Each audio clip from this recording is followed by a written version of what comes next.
Milo is Milo. And I'm thinking, where is the my in mi? You know the regular Milo that we drink with milk as tea back home? It is called, Australians call it Milo.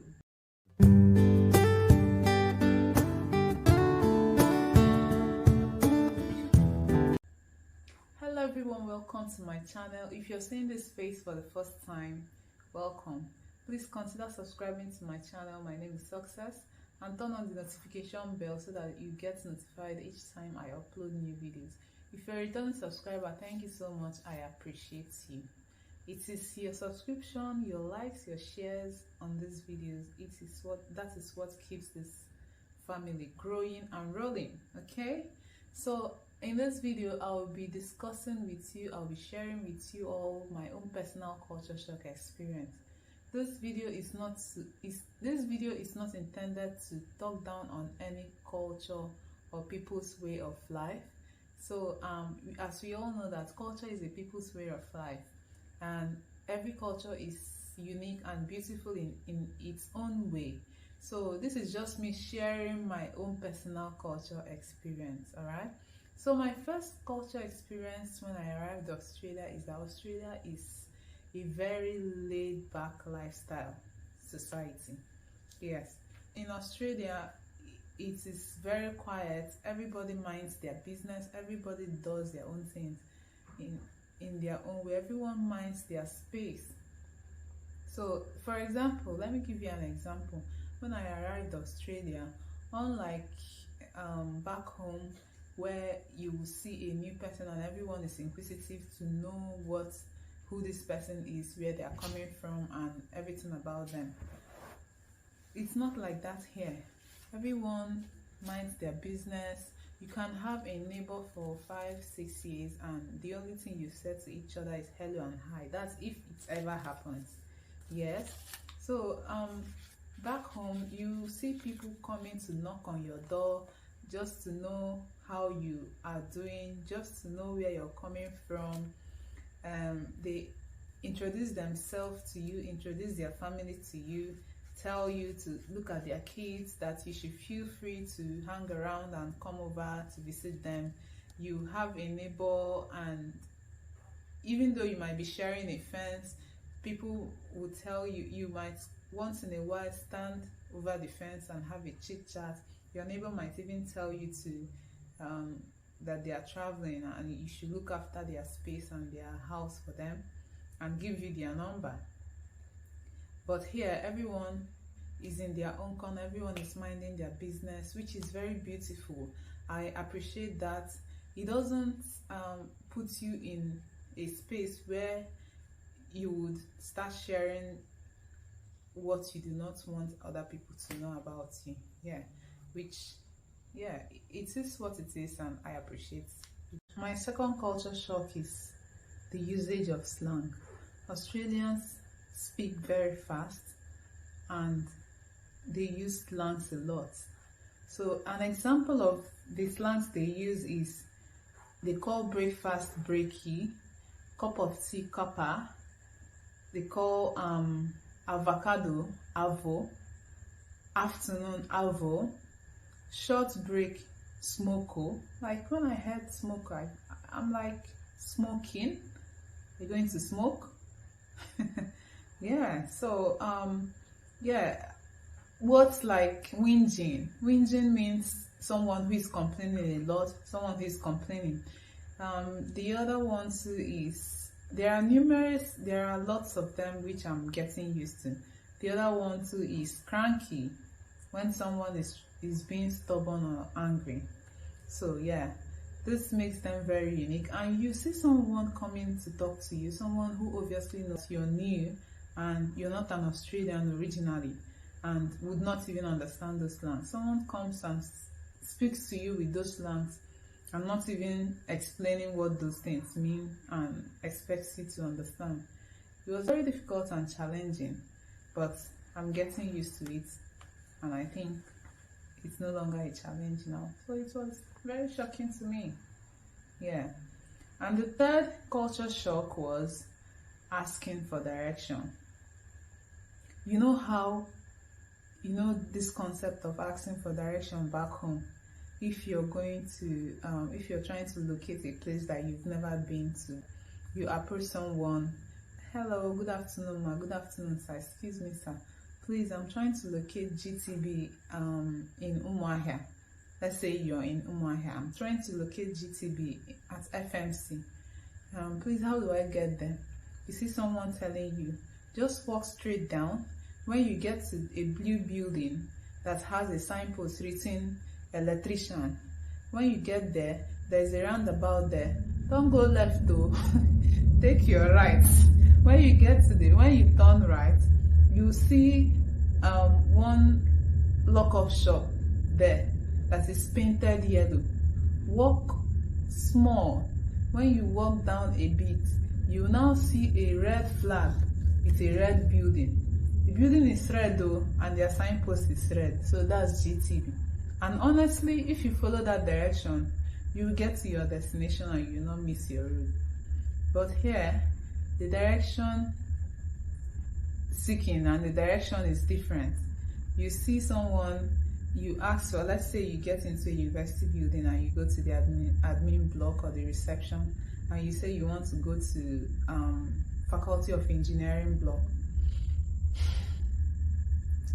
They'll bring a map, a pamphlet of about 3 pages. They show you, we are here. Where are we? We are here. Then you see some lines directing you. You see lines. To me, those lines, I don't understand it. It doesn't make sense to me.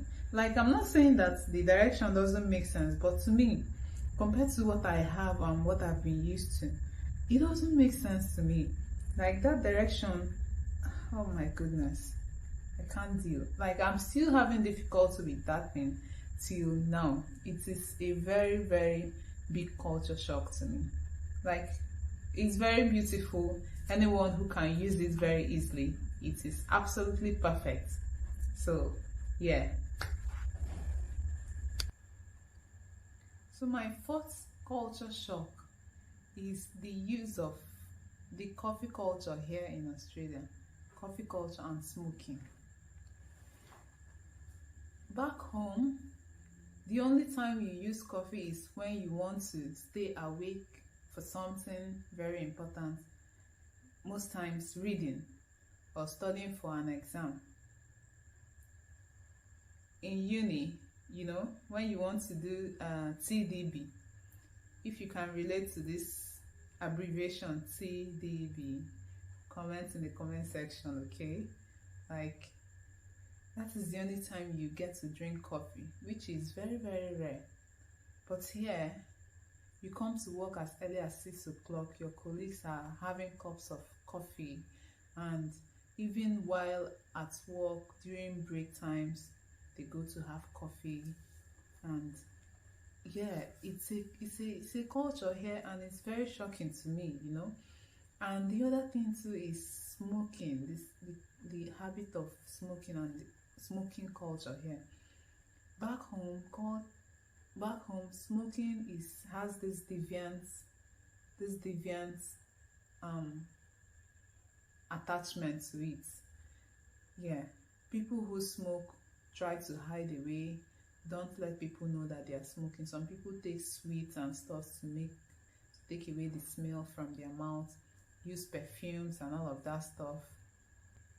Even the people that indulge in smoking are middle-aged adults, but here smoking is like the ongoing thing, is the in thing here. Like, you see even young adults smoking, you see middle age, even old people. Once you see people smoking countless times in a particular time. Like, it's a culture here, and like, I have nothing against people who smoke, because It is what you want to do. It is your opinion. It is your way of life. I have no right to control anyone in what they want to do. But it was shocking to me because it is not what I am used to. So yeah, the smoking and the coffee culture here was a big shocker to me. So the other culture shock I felt when I arrived in Australia was the rare use of horn. Back home, people are very, very generous with the way they use their horns while driving. People can use horns for several reasons: to signal people on the road, as a means of exchanging pleasantries while driving. You can use horns to alert someone of danger. Yes, you can use horn back home to even alert your family that you've arrived. You can use horn to even tell your gate man to shut the gate that you're leaving. It's being used for so many reasons back home. Unlike here, use of horn is very, very rare. Like,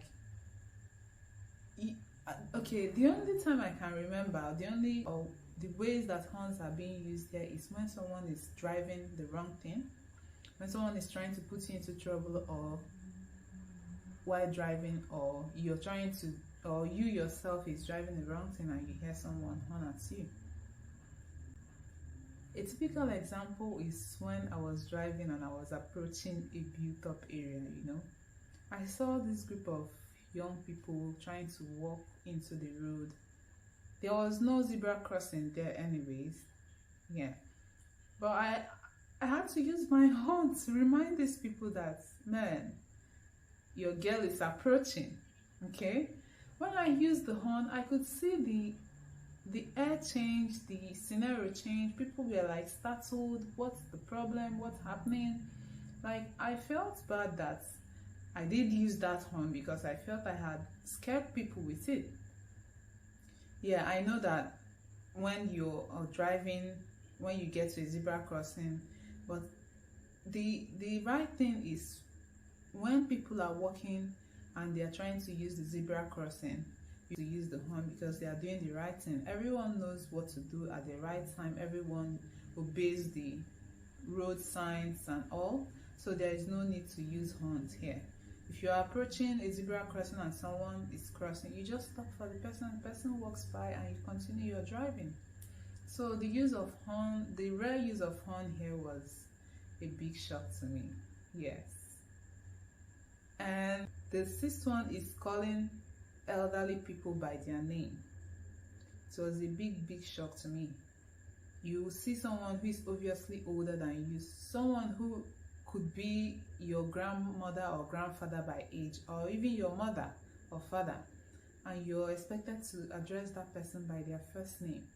You see them boldly telling you, call me Tom, my name is Mary, call me Jane. Like, how can I call you by your first name when I should be calling you ma, sir, auntie, uncle, madam, or even grandma? Oh no. It was a big shocker to me. Back home, you attach auntie, uncle, brother, sister, even someone who is not even related to you, you're calling the person uncle. No. Here, no? How can you call them uncle? Are they your uncle? Are they bloodly related to you? Just call me Tom, okay? That's my name. Like, it's a beautiful one at that. I love it. I really love this aspect of Australia. Moving forward, M-I-L-O is Milo. And I'm thinking, where is the M-Y in M-I? You know the regular Milo that we drink with milk as tea back home? Australians call it Milo. I mean the M-I-L-O, Milo, is called Milo. So just have it in mind that if you're thinking of migrating to Australia, Milo is called Milo. The next culture shock I felt when I came to Australia is strangers smiling at you. You walk past someone who you don't know from anywhere, and the person is giving you a smile, and it was very strange to me because back home, yes, it's not as if we don't smile at people, but if you don't know anyone, there's no expectation of you to start giving that person a smile. But here, I understand that this is how people were raised, and it is a culture, it's a way of probably exchanging pleasantry, probably being nice to people or something. But yeah, it takes a bit of a time to get used to. So it was a big shock to me, and I think, yeah, I'm getting used to it now. The next one is Australia is a DIY country. You do it yourself here. Let's say, for example, you go to fuel station. You have to come down from your car, fuel your car, go to the service, go to the cashier or to the front desk and pay. Unlike back home, what I am used to is you get to the fuel station, the driver sits in the car, there is a salesperson there who would fuel your car and you pay and off you go. So it was a big shock to me. And then the other one is the casual and simple dressing here in Australia. Like, this wowed me. The first time I went to church here, you see people dressing very casually. You see men and women even on shorts and casual shoes and all of that, and polo t-shirts, and they are in church. Compared to back home, where you see people wearing their, you know how it's been done back home, right? You get dressed, wear your very beautiful and attire, traditional attire. Some people even sew new clothes every week to go to church. There is no expectation of you to dress very, very, very outrageously and extravagantly here, which is very beautiful. Okay, so and no one judges you, no one tells you, no one is going to condemn what you're wearing or all of anything of that sort. So yeah, that was a big culture shock. So guys, that's it for me today with my own personal culture shock experience. I have lots and lots more, and I'm willing to share with you all. So maybe this video might have a part 2. This series, culture shock experience, might have a part 2. So thank you all. If you're still here till now, I appreciate you. You have done absolutely marvelous to stick around. Okay, please don't forget to subscribe to my channel, like, share this video, and I'll see you all in my next one. All right.